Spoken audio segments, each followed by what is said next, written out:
dukanmu mun san abin da ya faru a ƙasar nan wata 2 zuwa 3 baya da suka wuce, wata 3 ko 4 na yunkurin juyin mulki da aka ce wasu sojoji sun yi.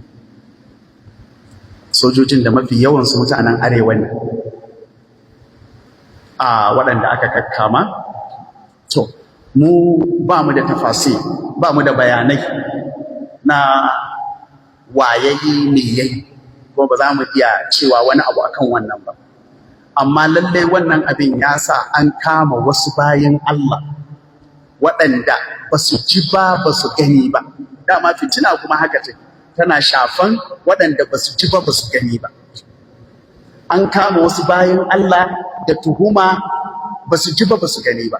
Misali, akwai wanda kila sayayya aka je aka yi daga account ɗin da ake funding wannan abin da aka ce a yi, sayayya aka yi a wajensa.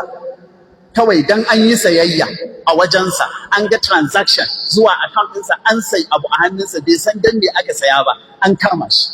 Akwai wanda malami ne, alaka ta addu'a, aka roki addu'a, so dukanmu har ni mutane na bani kuɗi su ce suna roƙon masa addu'a. Ba wani almajiri a faɗin Najeriya min aqsaha ila aqsaha, ba wani malami ko almajiri, kowane fahimtar addini kuma yake, wanda babu wanda zai zo ya bashi sadaka ko hadiya ko kyauta ya ce dan Allah ai mana addu'a, babu shi.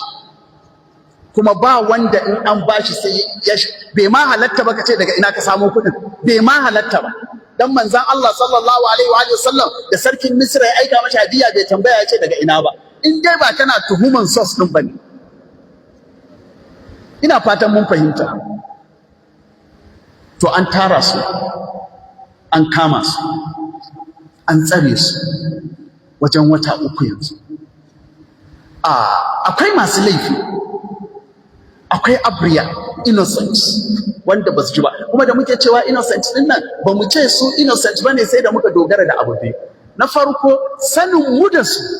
Na biyu, bayanan da muka samu daga masu ruwa da tsaki cikin abin, cewa lallai duk binciken da za a yi an tabbatar bayan Allah nan ba su da laifi, ba su da hannu cikin wannan abin, an tabbatar. Mun yi duk abin da za mu iya yi, duk wanda zai yiwu a gani muke zaton in mun gan shi zai taimaka, mun gan su a zatonmu. Kuma ganin baya wuce ka ga mutum ya baka albishir cewa in Allah ya yarda nan da sati 1 ko kwana 2 ko 3 za ku ji labari mai daɗi. Har yanzu ba abin da muka ji, sai dai ƙara.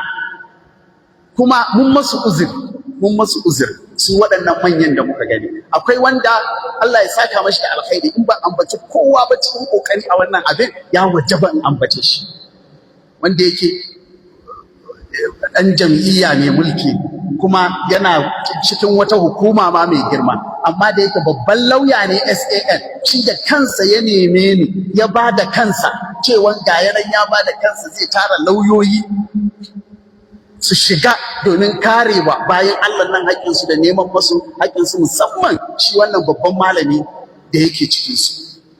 Allah ya saka masa da alkhairi. Sanusi Musa SAN, Allah ya saka masa da alkhairi. Da mutane wanda suke tsaye ba dare ba rana cikin wannan abin, Alhaji Mustapha Akwanga, Allah ya saka masa da alkhairi, da ire-irensu wanda duk abin da za mu iya, duk abin da zai zo kwakwalwarmu ko shawara da za a ba mu ya kamata mu, ba abin da ba mu yi, amma abin da muka fahimta. Ƙadiyyar, watan issue ɗin, shu'uma ce. Mun san shu'uma ba? Shu'uma ce. Kowa da kowa yana tsoron ya je ya kalli shugaban ƙasa da wannan maganar. Kowa da kowa yana tsoro ya je wajen shugaban ƙasa ya ce na zo magana ne akan mutanen da ake zargin su ɗin nan da kaza. Ko da mutanen da ba su yi laifi ba. Abin da muka fahimta, kuma uzurin da muka yi wa waɗannan jami'an da manyan da duka, kowa tsoro yake je, kar ya je ya yi laifi. Kuma ka san su ma'aikatan gwamnati da manya a gwamnati da hukuma da sauransu, ba yanda mu muke ganin shugaban kasa mutum kaman kowa ba, su ba haka suke ganin shi. Kasan mu manzon Allah sallallahu alaihi wasallam ne kadai mutum ba kaman kowa ba a wajen mu. To su suna ganin girman shugaban kasa, amma muna girman shugaban kasa, amma ba irin girmamawan su ba. Muna girmama shi saboda shugabanmu ne. Shugabanmu ne, kuma girmama shi girmama jagoranci, amma ba irin girmamawan nasu wanda yake kaman bauta ba. Sai inda yake so a nufa kadai za a nufa, ba za a iya ba shi shawara ba, ba za a iya faɗa masa gaskiya ba, mu kuma ba za mu iya zuwa mu zauna da shugaban kasa mu ce masa kaza kaza kaza. To wannan ne ake samun matsala. Don haka su ma wallahi jami'an ba mu raina musu ba, muna kullum cikin magana da su, kullum suna nuna damuwansu, amma abin da na fahimta shine kowa a tsorace yake.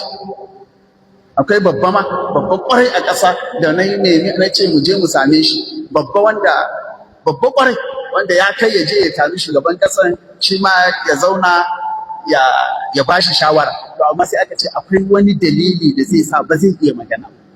Akwai ta wata fuska da abin ta shafi wani makusancinsa, saboda haka ba zai yi ya je ya magana ba. To irin wannan ya sa mu muna roƙon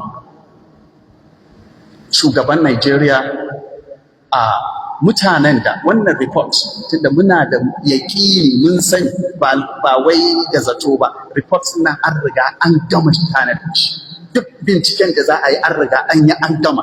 To a ƙaddamar da report ɗin nan ga waɗanda suka wajaba, wanda ba su da laifi a bar su je su haɗu da iyalinsu. Zaluntan masu rauni wanda ba ya da kowa sai Allah, wannan mutumin yana da haɗari, cutar da shi yana sanya fushin Allah ya sami mutane, yana sanya wato Allah ya tawallin faɗan maimakonsa. Ba wai wannan mai raunin sai wai waliyi ko mai wani mukamin, mai rauni duka ko ba musulmi ba ne, mai rauni duka, duk mai rauni ko ba musulmi ba ne, ba a san cutar da mai rauni saboda rauninsa wanda aka san ba abin da zai iya. Sauraka don Allah in muna son mu ma mu ga abubuwa masu kyau sun ci gaba da faruwa a ƙasanmu, masu raunin nan da ba su da dabara, don Allah a gaggauta a zartar da abin da aka samu na report ɗin.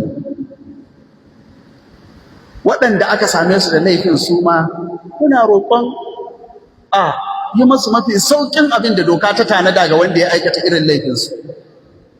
Mafi sauƙin abin da doka ta tanada muna musu wannan roƙon a maimakon su, amma waɗanda muke da yaƙini ba su da laifi, to muna roƙon shugaban ƙasa ya taimaka, ya gaggauta aiki akan wannan. Mun san ayyuka sun masa yawa, mun san kuma an kasa zuwa a fuskance shi, mun sani, saboda duk wanda za su je su fuskance shi suna tsoron da wata fuska za su kalle shi su faɗa masa. To Allah ya ba shi ikon yin adalci da yin abin da ya kamata a cikin wannan ƙabiya.